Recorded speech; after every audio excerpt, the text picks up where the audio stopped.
J.K. Rowling made more than $1 billion by publishing Harry Potter series. Now, that makes a lot of people think, if they publish their books, can they also be a millionaire or billionaire or not? So today, in the first series of Geek Hustle Labs podcast, we have an author of Tolong Luluskan with us today. And he's also a mortgage advisor, and today he's a real estate agent. Now, it is very interesting how one person who's not in the publishing business became an author of a book that has sold thousands of copies in Malaysia. So without further ado, we welcome today's guest, Kenny Lee. Yes, another Kenny Lee to the show. All right, Kenny. It's great for you to join us here today. Thanks for the invite. If I'm not mistaken, you were a banker. Yes, I am. But you are also the author of Tolong Luluskan. Yes, I am. Both. Now that's very interesting. So can you share with me and our audience why? Why I wrote the book? Yes. Oh, actually, the book came by accident. See, I used to work as a banker. Then I write blog posts. So when I wrote the blog post, I shared with my customers. Customers, whoever that signed with me the offer letter, the time because I was doing mortgage sales. So in mortgage sales, we need to go and hunt for sales, mortgage sales. Then whenever I sign on the customer, I will send them a weekly blog post. Because I find that people ask me the same questions again and again. So that's why I thought, like, if I write a blog, you ask one question, I can just send. It's fast. So when I do that, right, I also do this to my agents, property agents, because property agents are the one that refer cases. And one of the property agents happened to be a publisher. So that's how it started. She actually asked me to publish a book. So I didn't thought of publishing a book actually. Right. Writing a blog and publishing a book, that's very different. Yes, right? Indeed. Publishing a book is like something very huge. So what makes you want to try, to publish a book, to get your name outside? Good question, Kenny. At that time, honestly, I wasn't thinking so much. I was just thinking I could actually bridge the gap, the knowledge gap. Because I find that the public in general, they're not aware. They know how to buy a house. They know the specific of the house, A to Z, what is the house all about, right? The price, the location, everything. But when it comes to financing the house, they don't know. Because to them, it's like an afterthought from what I've observed. It's like that you find the house first, you buy the house first, then any bank you can get a loan enough. That's what the impression is.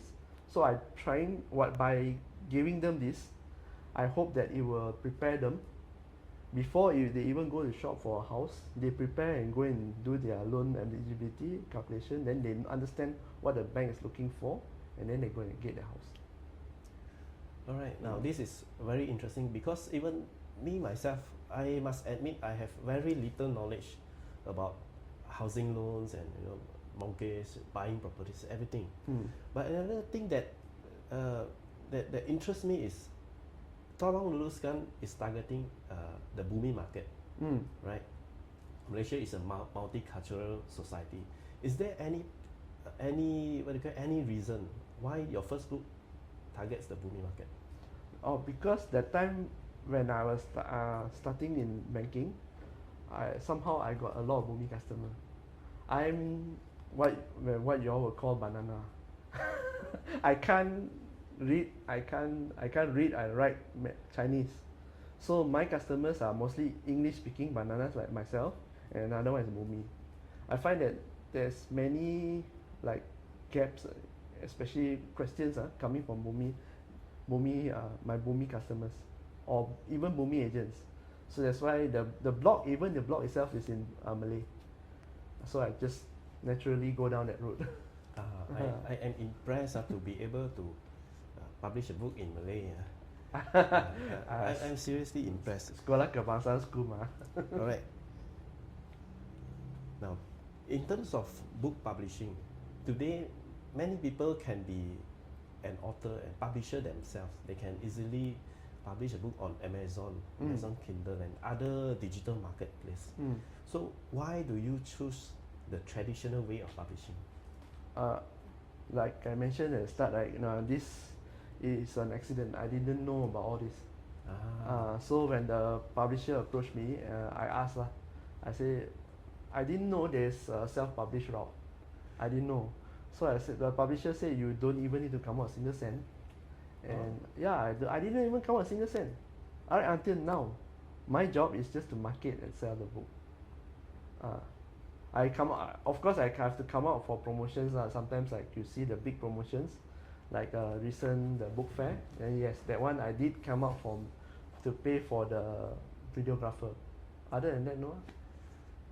Now, my thought about book publishing is the author is doing the work, writing a book, and the publisher is supposed to be marketing the book when it is released. Is that correct or not? Is that how it works? Yes, correct. So because you mentioned that you have to promote and market the book. Correct. Can you just not rely on the publisher? If you are J.K. Rowling, as you start, you don't have to rely on publisher. Publisher relies on you. Or Stephen King, then yes. But I believe like J.K. Rowling, even when she was not yet famous, she also has to pitch to publisher. Correct. That's the traditional. But then who is supposed to market the book? The publisher, because there are two routes on publishing a book. The traditional route, like where people like J.K. Rowling, people like J.R.R. Tolkien went through, that was the old route, where the publisher is like the gatekeeper. So the publisher will tell you whether your book is good enough for them to bring in and market. That is why you see sometimes, right, the authors will get a upfront royalty payment. Oh. Yeah. Those are big authors lah. Okay. So when the industry has liberalized, thanks to people like Amazon, self-publishing, even right now in Malaysia also self-publishing is very common. But you can self-publish, no problem. But do you have the audience ready to buy your book or not? I have a lot of cases where they self-publish, and then they do not have the audience. They thought that once they write the book, people will buy, and then the whole room full of their books, like 500-600 books cannot sell. The money stuck there. Do you want to bet at risk? If your audience is big, if you have built your audience, then yes, you can self-publish. You make more self-publish. Your personal brand grew, you make more. But if not, the route of the traditional route is that the publishers will take and market for you. Alright, and now that you mentioned about publisher, so I'm not sure whether you can you can advise me on this or not. How do publisher determine if a book is good enough or not for them to market? Oh, okay. That is also a very good question, Kenny. If you actually, publisher and author, they are two different parties. A publisher is a businessman or business people. Okay, their job is to sell books, identify books that can actually titles that can make money, and then find the authors to sell as many as possible, as many titles as possible. Okay, that is a clue. Titles, I emphasize. But you as an author, what you want? You want the money from publishing, right? Yeah. You want the royalty, right? Yes. What else you want? You want why some people actually choose to publish a book? I believe they want to make more money, but some might want to get famous. This right? is the second part. Second part. Books don't make money. Unless you self-publish, it doesn't make money, and that is also not much. Okay, can you elaborate more on that? Why books doesn't make money? You can talk about royalty. If you are talking about royalty to how much royalty you can get, right? The royalty is normally 10% only. Let's just say the book is selling. Talk about cost price, not the selling price. They are because from publisher you need to go to the distributor, then the distributor go to the bookstore, so everybody will take a cut. Yes. So all these people is the one earning, the author is the one get the very small part. 10% of the cost price. Yes, let's just say the cost is 17 ringgit or 15 ringgit lah, easy lah. 150 oh. You get one book is so 150 oh. Oh, Is that a lot? not very. Yeah. Not a lot. Not a lot at all, right? So, how do J.K. Rowling make billions out of it? Good question. Books, right? When you publish a book, it's the same way you need to stand in the shoes of the buyer. Why people buy the book? Okay, so my book is education. It's very technical, and someone is talking about buy house. So you yourself, how many houses you'll buy in one lifetime, right? So you buy once, and that's it. But J.K. Rowling is providing entertainment, right? So you want to know a story, what happens from Harry Potter when he grew up, what happened to Voldemort. So there's a story there. So why people buy entertainment and why people buy education is two different things. So that is why J.K. Rowling can make so much. And from that book, she actually don't earn much from the royalty. What she earns much is the IP, the rights, movie, Yes. merchandise. These are the ones that earn money, not the books. Can I do the same thing with my book? Does people want to have a poster of me in their room? No, right? Or do a movie about me? Not yet, at least. So you can see, but because my way of monetizing for my type of book, education book, is different from entertainment. Entertainment, of course, you reach more people. So that is why people at J.K. Rowling is rich. Alright. So it seems like if you want to be rich, go for entertainment books. Books that entertain. If you publish these what they call non-fiction titles, the chances of getting as rich as J.K. Rowling is much smaller. Can I frame it that way? You are right. However, I would like to also give your audience a different context. Okay. If you will, don't take my example. I'm a very small author. Why not we take people like Tony Robbins? Anthony Robbins, is he rich? Yes. He's not a billionaire, but he's still rich, right? Yes, he's still rich. And what he published? He published all non-fiction and motivation, right? Yes. So how he really makes money? Courses. Correct. Right. Courses and seminars. People paying thousands and thousands. Private coaching. Yep. His inner circle, you know how much his people are paying? Yes. That is what a book can get you. So he started off by publishing his first book, Awaken the Giant Within. That is the one that catapulted him. And then the rest are subsequent books. Alright, that's a good way. If you cannot go the J.K. Rowling path, you can take the Tony Robbins path. Yeah, you Right. can. There's a debate recently that I've actually watched lah. Then it got me a little bit thinking, like, which are the authors, right? These kind of authors where you talk about education and entertainment, which one will last longer? Which one do you think will last longer over the or have a longer shelf life? Entertainment. The research shows education. Is it? Yes. That's Entertainment is very competitive. Every day you have new people coming up. You know, entertainment can be like J.K. Rowling, can be the comedians, can be those live hosts as dancing, and then just entertain singers. You know, those are very competitive. They have a certain shelf life, popularity. Once they are not popular, then they will fade off. How many people, like, let's just say we talk about entertainment, right? How many people to this day do remember the singers that we used to listen to? People like the Beatles. You and I was roughly the same age, right? So we carpenters, the Beatles. Only people like us remember. Our younger generation, they don't. But let's just say we talk about the book Think and Grow Rich. How many people remember Think and Grow Rich? Think and Grow Rich. Even the younger generation. How about the Rich Dad Poor Dad? So that is why when we talk about entertainment versus education lasts longer. They have a longer shelf life. Alright. I think the debate of entertainment and this non-fiction, it will be ongoing. Yeah, It will it be depends on how ongoing. you do it. But I'm very impressed. If you ask me, can I write a book? How many pages? Like hundreds of pages, right? I believe.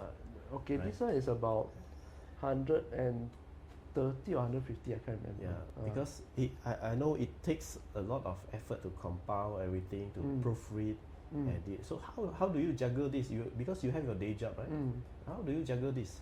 Okay, first things first, audience at home, you can see this book, right? It's actually called a pocket book. So it's a bit smaller than your regular book.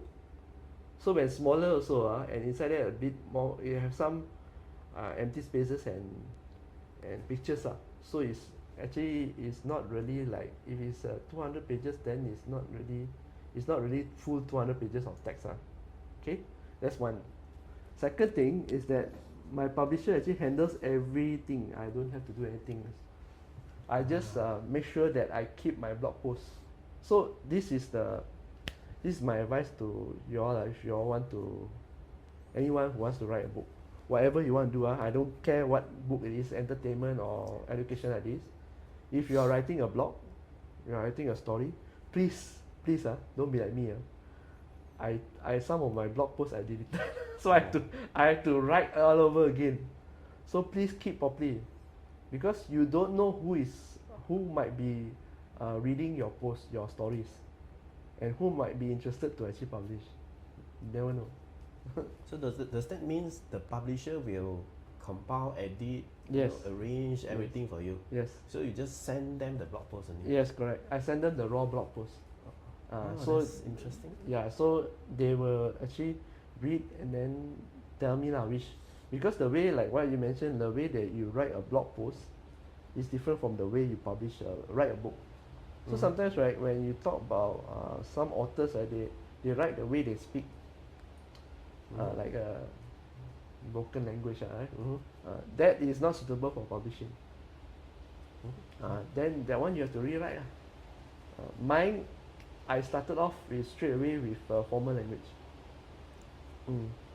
So there's no like slang inside, because I want it to be able to reach everybody. When you track slang, it's more like social media writing. Another thing that I want to know is, before publishing this book, are you, how do I put it? Are you what do you call it? Apart from your customers, your clients, agents, do the public know you on social media? And because I understand what you're doing now, you are also an influencer on Facebook, TikTok, and so on. But back then, when you're publishing, do you have that many followers or not on those platforms? Definitely not. Definitely not. I have when I published that book, right, I think I only have about, if I'm not mistaken, less than 2,000 followers across the board. Across the board. Right. So that means I can say that the publisher, they are also quite effective in marketing your books and getting it out to the Yes, stores, correct. right? So the publisher, like what you say, the publisher is actually a business people. So my publisher is focusing on money matters, educational books and money matters. So she likes to do property, she likes to do money, she publishes this kind of books. So that's why she actually wanted to publish this book, because she knows there is a market for it. And true enough, there's a market for it. I myself was like, I really want to read, so boring. But there's no risk to me. I don't come out a single cent, so okay. Yeah, because it never occurred to me that when you can get publisher to publish your book, you don't need to fork out any investment except for your time, right? And for you, it's quite convenient because you have your blog post already. Yes. Basically, just send everything to them. Yes, correct. So yeah, anyone who want to publish book, or even if you don't want to publish book, if you have a blog, like what can you say? Don't ever delete them, right? Yeah, I deleted my blog. That's the only regret. Yeah. So So we covered about the monetary gains. Like it is not publishing books. It doesn't make you a lot of money unless you're self-publisher. But let's not talk about money. Besides money, are there any impact or non-monetary rewards that you get from this book? Or non-monetary reward like second part is more like you get fame lor. You'll be famous lor. But I would say that I'm a small author lah, small time author. I'm still not as famous as those really big ones with hundreds of thousands of following, but they are very active. Nearly every day they actually do their work. They what they publish something every day on their expertise. So this, I would say, I just monetary gain is fame more. Now I'm thinking famous or not that famous, how to convert to money. But people actually, I think the most satisfying thing is that you get to impact people impact. So I got some people who actually came up to me and say, I got my first house because I read your book. That was satisfying. Second thing is that at least it shows that whatever I've been doing, right, it validated my how I feel because I feel that I will really waste of my time. When you put online, you don't know who's the one that you reach out to other than the one comments. You don't know for what, so actually you're doing it sometimes. So it gives me that satisfaction that actually I can help people. Just like this, I can. To me is simple knowledge, because I've been doing this every day. So I forgot that people don't buy house every day. There's something meaningful. I believe every author or writer, they want to impact or influence people with their words. Yeah. Now, does this also help you professionally, or not? Do you get more calls for loans or properties after you publish a book? No, that's the thing. No. So that is why I even actually I put my phone number inside the book because I was expecting like calls or like what I say, because this I can use as my business card. But then I find that it's a wrong move. My business didn't increase. More is some of times I get do inquiries, I get sometimes, but inquiries don't mean anything. It don't turn to business. They just call and ask questions, then that's it. What about your professional network? I remember one of your digital marketing consultant bought your book and connected with you on Instagram or something like that. Do you get to know more people because you publish your book? Yes, definitely. Right. It's easier to open doors. I still need to tell people that I'm actually an author. Because when you tell people that you are a banker, you go to the agency, so many bankers I see. But I say, I don't have this one with the book. I don't need to talk anything. I just say, see, this is my book. I write one. So you think I know what I'm talking about? Something like that. I'm just trying to say like something like that. It gives you more credibility, authority, thought leadership. Yep. It does. It does. It gives you a bigger influence. And these things is very hard to quantify. Very hard to quantify. You don't know how much influence, right? Whatever you're doing, people are watching. But you don't know how much influence you have on them. That's the thing. Sometimes maybe Malaysians they're very shy.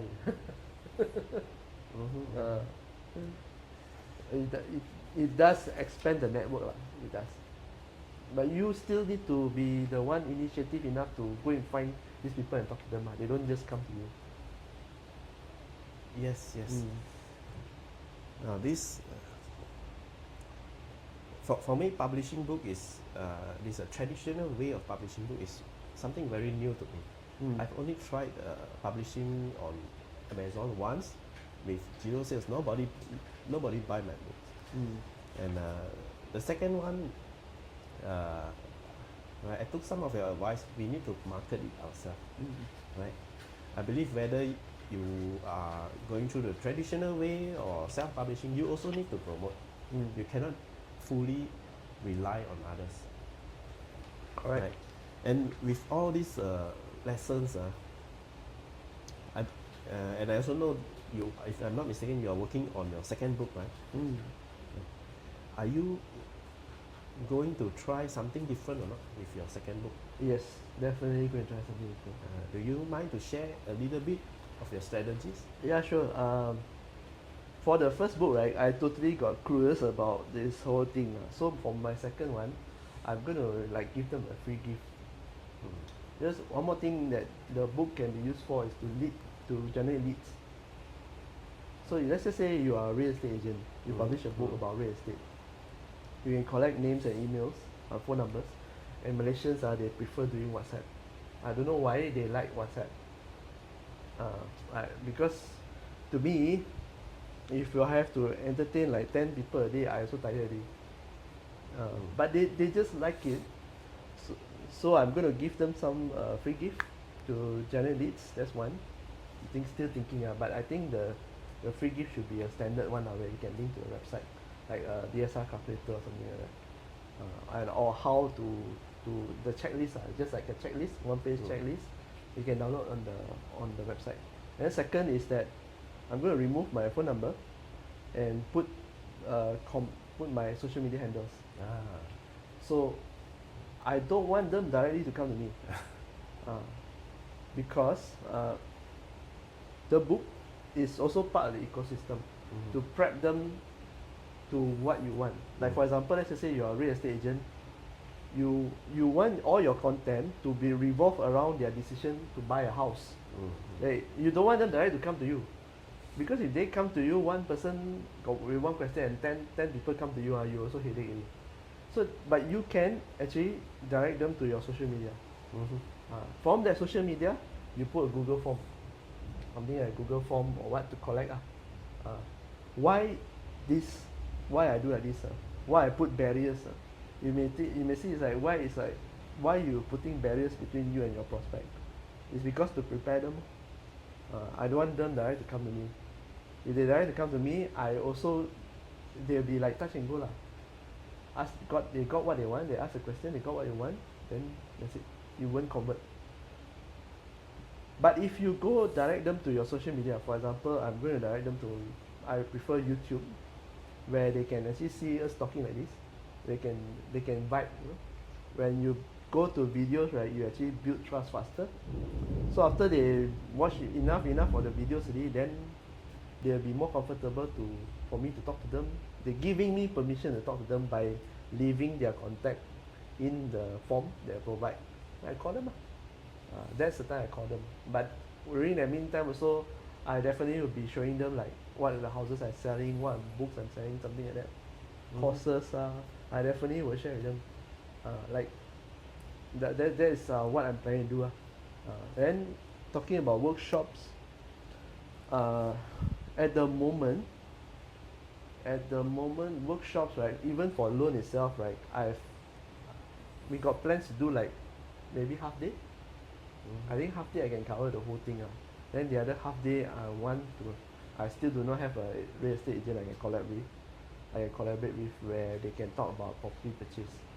So in a way, this one you actually do two things. Number one, you actually collect money from the participants, and when the participants want to buy a property, you can refer to your partner. That's where you get some referral fees. Or the person want to do a loan, then you also can get some referral fees from outside. And then you build your professional network behind. That's very interesting. From one book, you can build an entire marketing funnel. Yes. For your business. Yes. Right. So can this be applicable to other business or not? Or most business? Other business. Let's say, for example, a yoga practitioner. Very good question. Yeah, nowadays I see a lot of yoga practitioners, even my friends also yoga practitioners. Yes, yes, it's applicable. You can actually release a book about yoga and do the same thing like what I'm doing. You can fill your class like crazy, man. And then once your class is scheduled like to a lot already, then you can do a trainers class. Right? That's how they build their brand. Alright. So whether you make money now or not, or you make money later down the line, publishing a book is a good move. Yes, correct. Right? It's a good move. Whether you want it as to check your bucket list, it doesn't matter. As long as you are happy, you're happy doing it. Don't let anyone stop you, huh? That's what I want to say. It doesn't matter if you are not doing it for business. You are just doing it just for the sake of your own bucket list. Just go and do it. Alright, we've got a lot of golden nuggets from Kenny here today, the author of Tolong Luluskan, right? From a mortgage advisor to an author. And when is your second book coming up? Good question. I'm actually at the moment I do not have a definite date, because for this second book, right, I add some parts about real estate investing, and I need to do the editing myself, because the story sometimes, right, only the author will know the story. So you have to arrange according to chapters. So I'm arranging that, and I'm not sure when I can publish it. Hopefully by end of this year. Right. Hopefully.